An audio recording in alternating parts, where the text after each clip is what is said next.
Welcome sa Pagkaing Pinoy TV. At gagawa tayo ngayon ng palitaw.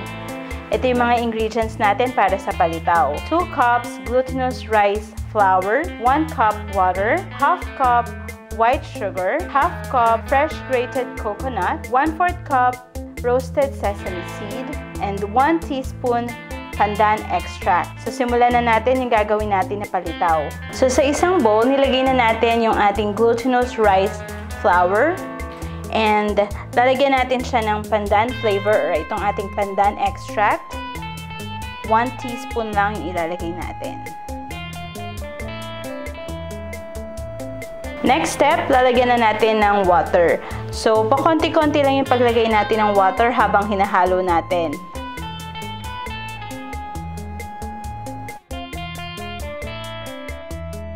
Gumamit lang tayo ng spatula para tanggalin natin yung mga sumama na dough. Tutuloy lang natin yung paghalo. So, kung napansin nyo na medyo dry pa siya ng konti, pwede nating lagyan ng konting tubig pa. So, siguro dadagdagan ko lang ng ganito. Okay. Then, haluin natin ulit. So, kung feel nyo na kamayin, pwede din. Basta make sure lang, syempre, na malinis yung ating kamay. So, ito na yung ating glutinous rice mixture. At tamang-tama na yung consistency niya. Hindi siya masyadong matigas. At hindi rin siya masyadong basa.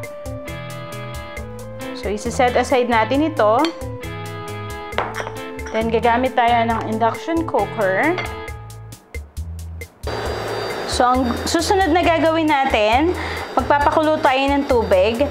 Kapag kumukulo na ito, isa-isa nating gagawa ng shape yung palitaw before natin ilagay sa water. So, this time, kailangan na natin kamayin itong ating dough. Kukuha lang tayo ng isang portion at bibilugin natin.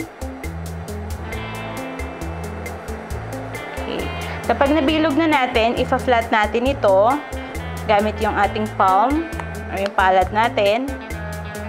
Then, tanggalin lang natin siya. At ilulubog na natin siya dito sa ating mainit na tubig or kung kumukulo na siya. So, gagawin lang natin itong step na to.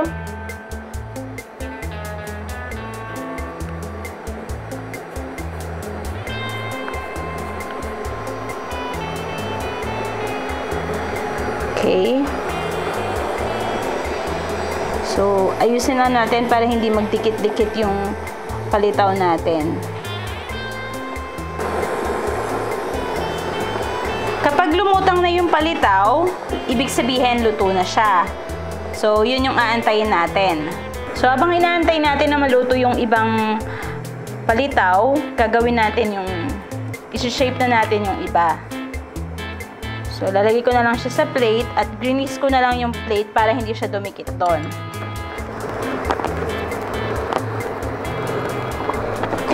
Lumutang na itong ating palitaw. Ahanguin na natin siya. I-drain lang natin ng konti yung tubig.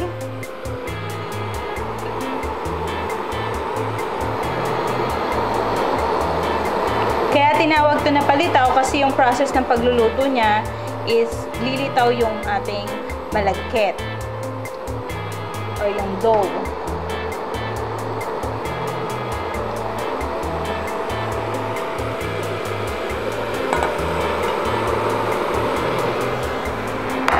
Okay, so lutuin naman natin yung iba pang mixture natin. Ito na yung naluto natin na palitaw.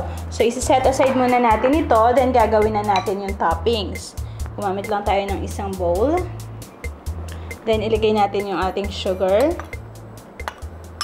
And yung ating fresh grated coconut. Pagsasamahin natin ito, then hahaluin natin. Haluin na natin maigi para mag-combine yung dalawang ingredients. So, nasa sa inyo na rin yan. Kung ayaw nyo ng masyadong madaming sugar, pwede nyo pa rin yan bawasan. Pero kasi yung ating palitaw is wala talaga yung lasa. Itong sugar at grated coconut ang magbibigay ng lasa sa ating palitaw. So, ang next step natin, so itong ating palitaw, i-dip natin siya dito sa sugar and coconut mixture. So, i-dip lang natin. Kabilang side. Okay. So, mga 2 beses ko siyang babalik-balik ta rin.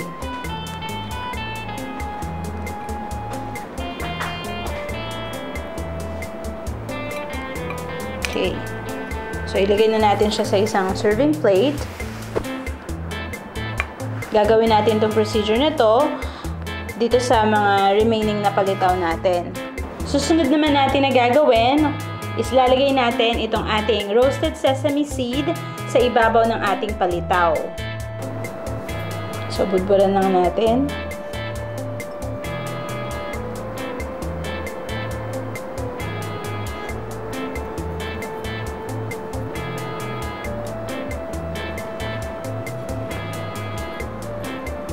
So, depende sa inyo kung gaano karaming sesame seed yung gusto ninyong ilagay. At kung gusto rin nyo naman, pwede nyo na rin itong ilagay kanina. Kasama yung sugar at coconut mixture. Ito na ang ating palitaw. Masarap to para sa merienda. Tikman natin.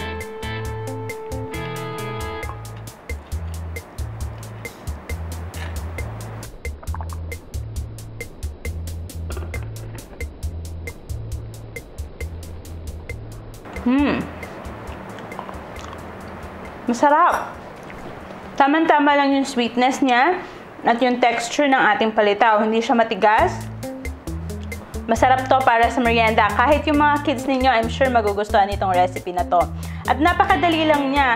So, huwag niyong kalilimutan na i-share itong video na ito sa inyong mga friends. At kung hindi pa kayo nakakapag-subscribe, don't forget to click the subscribe button below. Huwag niyo rin kalimutan na i-visit ang aming website at www.pagkainpinoytv.com para makapag-suggest kayo ng mga recipes na gusto ninyo at para makita ninyo yung full instruction dito sa recipe na to. I-visit nyo rin yung bago naming channel at Travel Farm. Doon yung makikita yung mga adventure namin sa ibang bansa.